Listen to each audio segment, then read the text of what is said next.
అందరికీ నమస్తే. తెలంగాణలో అడ్మినిస్ట్రేషన్ దొబ్బిందా? ముఖ్యమంత్రి రేవంత్ రెడ్డి చేతికి అడ్మినిస్ట్రేషన్ వస్తలేదా? అడ్మినిస్ట్రేషన్ రేవంత్ రెడ్డికి అర్థమైతే లేదా? రేవంత్ రెడ్డిని అడ్మినిస్ట్రేషన్ అర్థం చేసుకుంటలేదా? మంత్రులు అడ్మినిస్ట్రేషన్ అర్థం చేసుకోలేకపోతున్నారా? లేకపోతే అడ్మినిస్ట్రేషనే ఈ పాలనను అర్థం చేసుకోలేకపోతుందా? ప్రతి ఇష్యూ జరిగినప్పుడల్లా ప్రభుత్వం ఫెయిల్యూర్ ఎందుకవుతుందంటే అడ్మినిస్ట్రేషన్ రాకపోవడం, అడ్మినిస్ట్రేషన్ హ్యాండిల్ చేయలేకపోవడం, అడ్మినిస్ట్రేషన్ని కరెక్ట్గా వాడుకోకపోవడం, ఎక్కడ ఎగ్జిక్యూట్ చేయాలనో అక్కడ ఎగ్జిక్యూట్ చేయకపోవడం మనకు చాలా క్లియర్గా కనబడుతుంది. చాలా ఇరిగేషన్కి సంబంధించిన ఫెయిల్యూర్స్ ఈ మధ్యకాలంలో అన్నీ బయటపడ్డాయి కదా.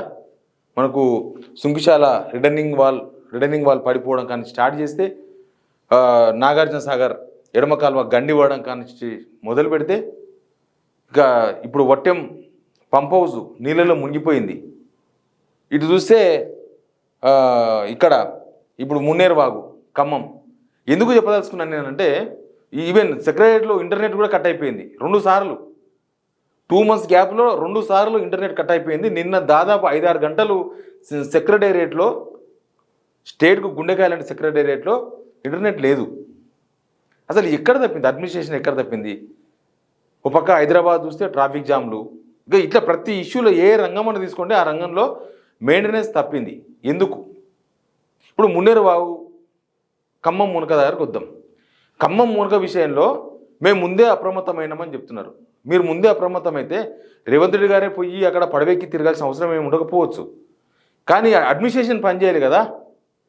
అక్కడ ఎక్కడనో ఆకిర వాగు పొంగుకుంటూ వస్తున్న టైంలో ఈ ఖమ్మం జనాలను కనుక అలర్ట్ చేసి ఉంటే, ఇంత వాగు లెక్క ఉంటుంది కదా, ఇంత కెపాసిటీతో వాగు వస్తున్నప్పుడు, ఇక్కడ నుంచి మున్నేరు వాగు వస్తున్నప్పుడు అక్కడ ఎలాంటి ఎఫెక్ట్ ఉంటుంది, అక్కడ జనం ఉంటే అక్కడ ఎట్లాంటి ప్రభావం చూపొచ్చు, అక్కడి నుంచి మనం ఎట్లా వాళ్ళను రెస్క్యూ చేయాలి.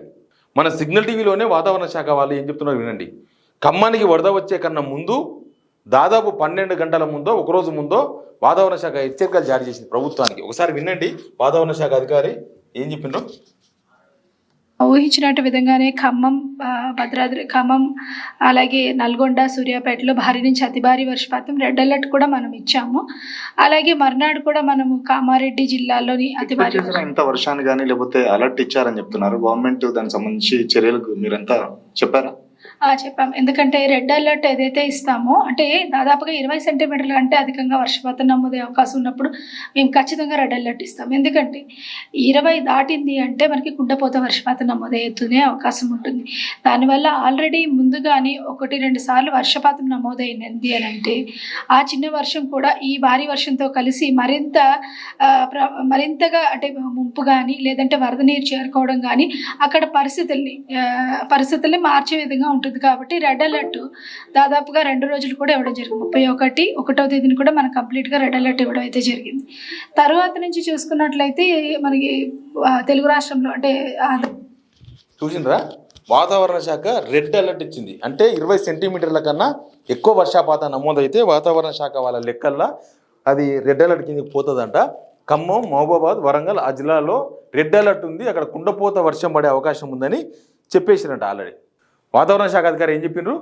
31వ తేదీన భారీ వర్షాలు పడే అవకాశం ఉందని చెప్పారు. ఎప్పుడది? 31 అంటే శనివారం, 1వ తేదీ అంటే ఆదివారం. ఇప్పుడు ఏమైంది? కరెక్ట్గా కుండపోత వర్షం పడ్డది. వాళ్ళు 42 సెంటీమీటర్ల వర్షపాతం పడ్డది అని చెప్తున్నారు. పడుండొచ్చు 20 సెంటీమీటర్ల కన్నా ఎక్కువ వర్షపాతం పడితే అది కుండపోత కిందకి పోతుంది కాబట్టి ఆ వరద వచ్చింది, అట్లా అయింది. ప్రభుత్వానికి మరి ఈ రిపోర్ట్ ఎందుకు లేదు? వాతావరణ శాఖ ఇచ్చిన రిపోర్టును ఎవరు సీరియస్గా తీసుకోవాలి? పోలీసులు సీరియస్గా తీసుకోవాలన్నా, లేకపోతే అడ్మినిస్ట్రేషన్ సీరియస్గా తీసుకోవాలన్నా, ముఖ్యమంత్రి గారు సీరియస్గా తీసుకోవాలన్నా? 31వ తారీఖు నాడు సాయంత్రం వర్షం స్టార్ట్ అయింది. 1వ తేదీన ఉదయం 7 గంటలకు వెళ్ళి ఆ ఖమ్మంలో ప్రకాష్ నగర్, ఆ బొందలగడ్డ ఆ ఏరియాలో మొత్తం కూడా నీళ్ళు ఇంటికి రావడం స్టార్ట్ అయింది. మీ మంత్రులంతా హైదరాబాద్లో ఉన్నారు. మీరు ఆదివారం నాడు పత్తగలేరు. సీఎం ఆదివారం నాడు పత్తగలేడు, సెలవు తీసుకొని ఇంట్లో ఉన్నాడు. అసలు మనిషే బయటికి రాలే ఆ రోజు. పొంగులేరు శ్రీనివాసరెడ్డి ఇక్కడ నుండి అక్కడ చూస్తున్నాడంట దివ్య దృష్టితోన. తుమ్మల నాగేశ్వరరావు పత్తగలేడు. అసలు ఇప్పుడు అడ్మినిస్ట్రేషన్ దెబ్బతినానన్నా ఏముందనాలా? ఇప్పుడు మనకు అక్కడనే కదా, మహబూబాబాద్ దగ్గరనే కదా, రైల్వే ట్రాక్ పోతే అర్ధరాత్రి 12 o'clock పోయి ఆయన ఆ లైన్ మెను పోయి అదంతా ఇన్ఫామ్ చేస్తే ఒక 3-4 ట్రైన్లు మొత్తం ఆపేసి తెల్లరకల్లా మొత్తం సెట్ చేసిండ్రు. అది అడ్మినిస్ట్రేషన్. అక్కడ కనుక లైన్మెన్ ఫెయిల్ అయితే, అడ్మినిస్ట్రేషన్ ఫెయిల్ అయితే చాలా ఊహించని ప్రమాదం జరిగేది. ట్రైన్స్ వచ్చేది, ఊహించని ప్రమాదం జరిగేది. అక్కడ అడ్మినిస్ట్రేషన్ పనిచేసింది కాబట్టి, రైల్వే అడ్మినిస్ట్రేషన్ పనిచేసింది కాబట్టి అక్కడ ట్రాక్ కింద మొత్తం కొట్టుకుపోయింది. ఆ కంకర మట్టి అంతా కూడా అదంతా గుర్తుపట్టగలిగినారు. మరి ఇక్కడ అడ్మినిస్ట్రేషన్ పనిచేస్తే ఏం గుర్తుపట్టినట్లు? అడ్మినిస్ట్రేషన్ పనిచేస్తే రేవంత్ రెడ్డి గారు సండే నాడు ఎక్కడ పోయినట్టు? ఈ మంత్రులు ఇద్దరు ఎటు పోయినట్టు? అడ్మినిస్ట్రేషన్ పనిచేస్తే ఆయన ఎవరు డిప్యూటీ ముఖ్యమంత్రి పట్టి విక్రమార్క మధురలో ఎందుకున్నట్టు? ప్రమాదం ఉన్న దగ్గర పోవాలి కదా. ప్రమాదం ఎక్కడుంటే అక్కడికి మీరు పోకపోయినా కనీసం ఆఫీసర్స్ని పంపాలి కదా. ఆఫీసర్స్ మొత్తం ఎప్పటికప్పుడు ఉండి అవును వరద వస్తుంది, వాగు వస్తుంది, ఇక్కడ నుంచి ఇక్కడ ఎఫెక్ట్ ఉంటుంది, జనమంది ఇక్కడ నుంచి తప్పించాలి మనం. అది కదా అడ్మినిస్ట్రేషన్ అంటే. మేము ముందస్తు చర్యలు తీసుకున్నాం కాబట్టి మేము ఇక్కడ మొత్తం ప్రాణ నష్టం తగ్గింది అని చెప్తున్నారు రేవంత్ రెడ్డి గారు. ఇక ఏమని చెప్పాలి? మీరు ముందస్తు చర్యలు తీసుకుంటే అసలు అక్కడ అంత ఆస్తి నష్టము అంత జరిగేది కాదు. ప్రాణ నష్టం జరగలేదంటే అక్కడ ఆల్రెడీ ప్రాణ నష్టం కూడా జరిగింది. ఇంకా పెద్ద స్థాయిలో ప్రాణ నష్టం జరగలేదంటే జస్ట్ బికాస్ ఆఫ్ వాళ్ళు అక్కడ ఉన్న ఎన్జిఓస్ వాళ్ళు సహాయం చేసుకున్నారు. ఆ 9 మందిని ఎవరు కాపాడిండు స్వామి? జేసీబీ డ్రైవర్ కాపాడిండు. జేసీబీ డ్రైవర్ మీరు కాదు.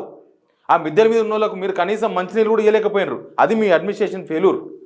ఎందుకు మీరు అడ్మినిస్ట్రేషన్ చేయలేకపోయారు అనేది మీరు సమాధానం చెప్పాలి జనాలకి. 3 మంత్రులుండి ముఖ్యమంత్రి ఇక్కడ నుంచి మేము మొత్తం 3 రోజులకే నిద్రపోలేదని చెప్పిన ముఖ్యమంత్రి జనాలకు చెప్పాలి మీ అడ్మినిస్ట్రేషన్ ఎక్కడ ఫెయిల్ అయిందో. వాళ్ళు ఆ సైంటిస్టు అశ్విని వాళ్ళ ఫాదర్ ఇద్దరు చనిపోయినారు కదా మరిపేడ కాడ, ఈ ఆకేర వాగులోకి వచ్చి చనిపోయినారు కదా. మీ అడ్మినిస్ట్రేషన్ పనిచేస్తే వాళ్ళు ఆకేర వాగులో చనిపోవాల్సిన వాళ్ళు కాదు. మీరు పోయి దండేసి వాళ్ళ ఇంటికి ఒక ప్రభుత్వ ఉద్యోగం ఇస్తా, డబుల్ బెడ్రూమ్లు ఇస్తా మాత్రాన ఒక సైంటిస్టు, దేశం కోల్పోయిన సైంటిస్ట్ తిరిగి రాదు. వాళ్ళ ఫాదరు, కుటుంబంలో తండ్రి కూతురు ఇద్దరు వాగులో చిక్కొని చనిపోయినట్టే అది ప్రభుత్వం విఫలం కాదా? మీ అడ్మినిస్ట్రేషన్ ఫెయిల్యూర్ కాదా? ఇంకొక అశ్విని ఆ సామాజిక వర్గంకి వెళ్ళి వచ్చి, ఆ గూడెంకి వెళ్ళి వచ్చి ఒక సైంటిస్ట్ అయింది అశ్విని అంటే, ఆ అశ్విని కోల్పోయినామంటే తెలంగాణ కోల్పోవడం కాదు, దేశమే కోల్పోయింది ఆమెని. మీ అడ్మినిస్ట్రేషన్ ఫెయిల్యూర్ ఇది. మీ అడ్మినిస్ట్రేషన్ కనుక కరెక్ట్గా పనిచేసి ఉంటే అక్కడ వాగు పొంగింది, అక్కడ నుంచి ప్రమాదకరమైన సిచ్యువేషన్లో ఉంది, అక్కడ నుంచి పోయే అవకాశం లేదు, మనుషులు క్రాస్ చేసే అవకాశం లేదని చెప్పి మీరు అక్కడ కనీసం ఒక 4 పోలీసులను పెట్టి ఒక చెక్ పోస్ట్ పెట్టి ఎవరిని అటువైపు పోనీయకుండా చేసేవాళ్ళు కదా. మీ అడ్మినిస్ట్రేషన్ బాగుంటే మీరు 3 రోజులకి నిద్రపోకుండా ఉంటే అశ్విని బతికేది. మీరు అబద్ధం చెప్తున్నారు 3 రోజులకి వెళ్ళి నిద్రపోలేదని. నిన్న ఎవరు అంటున్నారు సరిపోదా శనివారం అనే సినిమా చూసిండని ఇంట్లో థియేటర్లో. మీరు సినిమా చూడడానికి నిద్రపోకపోతే జరిగేది ఇదే ఉపద్రవం. మీరు సినిమా చూడడానికి నిద్రపోలేదేమో 3 రోజులు, మరి ఫ్యామిలీతో గడిపిరేమో. నేను చెప్తున్నా కదా, శనివారం సాయంత్రంకి వెళ్ళి వర్షం స్టార్ట్ అయినప్పటి నుంచి పత్తగలేరు వీళ్ళు తెలంగాణ పెద్దలు, తెలంగాణ రక్షకులు వీళ్ళే. పత్తకు లేకుండా పోయిన వాళ్ళు కరెక్ట్ సమస్య వచ్చినప్పుడు. ఒక్క హెలికాప్టర్ కూడా సంపాదించలేకపోయిందే మీ అడ్మినిస్ట్రేషన్. ఎందుకు? పక్క రాష్ట్రంలో 8 హెలికాప్టర్లు తిరుగుతున్నాయి. అందరికీ పైకి వెళ్ళి ఆహారం విడుస్తున్నారు. డ్రోన్లు పెట్టి ఆహారం అందరికి అన్నం పొట్లాలు ఇస్తున్నారు. మీరు అన్నం పొట్లాలు ఎందుకు వెళ్ళకపోయింది స్వామి? మీరు కనీసం మంచినీళ్ళు ఎందుకు పోయకపోయింది స్వామి? ఓ పాల ప్యాకెట్ ఎందుకు వెళ్ళలేదు స్వామి? చిన్న పిల్లలు ఉంటారు కదా, వాళ్ళు కట్టుబడలతో ఎందుకు వీళ్ళు ఖమ్మంలో జనం అంటే మీ అడ్మినిస్ట్రేషన్ ఫెయిల్యూర్. దీనికి ఈ ఫెయిల్యూర్ను కప్పిపుచ్చుకోనికే రేవంత్ రెడ్డి గారేమో మంత్రులు బాగా పనిచేసినా పొగుడతారు.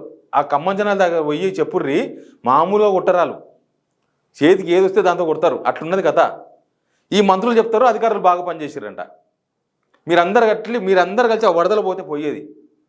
బాగా పనిచేసి మీ అడ్మినిస్ట్రేషన్ ఎట్లా పనిచేస్తుందో, మీరు ఎవరైనా మీ మంత్రి ఇల్లు నీళ్లు ముట్టడిచ్చితే మీ మంత్రి కనుక దానిలో మునిగిపోయి ఉంటే అప్పుడు తెలిసేది మీ అడ్మినిస్ట్రేషన్ ఎంత ఫెయిల్ అయిందో.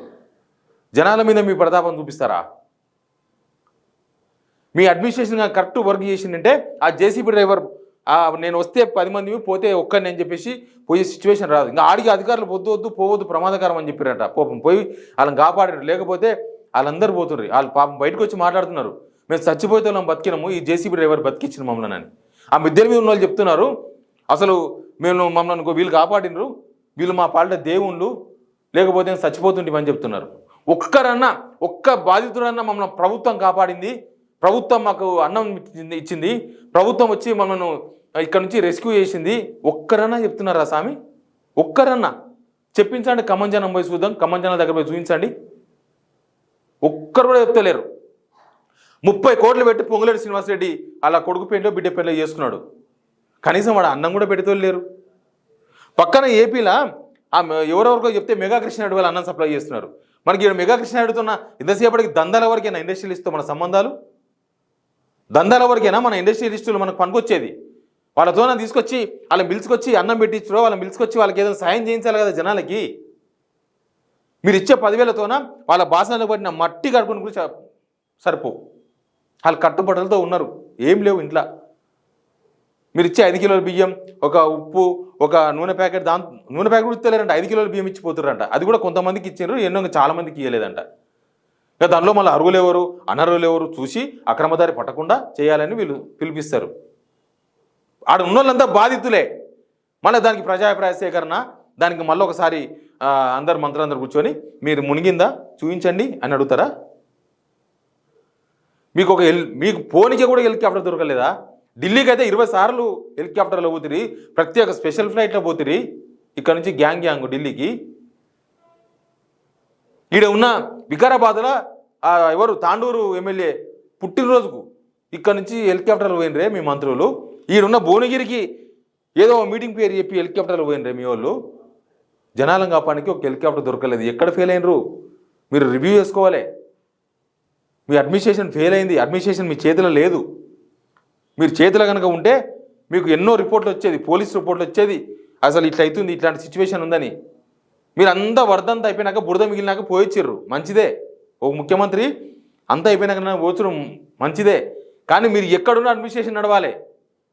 ఇప్పటికీ ఈ క్షణం కూడా ఇంకా ఖమ్మం వాళ్ళకు ప్రభుత్వం చేయాల్సిన సాయం ఏది అందలేదు. ఎన్జిఓలో వాళ్ళో వీళ్ళో ఈ పాటలో ఆ పాటలో ఇచ్చేస్తారు తప్ప వీళ్ళు ఇప్పటిదాకా చేయలే ఏం పని. ఇప్పటిదాకా ఇంట్లో కడుక్కునే పరిస్థితి లేవు, నీళ్లు లేవంట, ట్యాంకర్లకి వెళ్ళి తెప్పిస్తారట నీళ్లు. ఇది మీ అడ్మినిస్ట్రేషన్.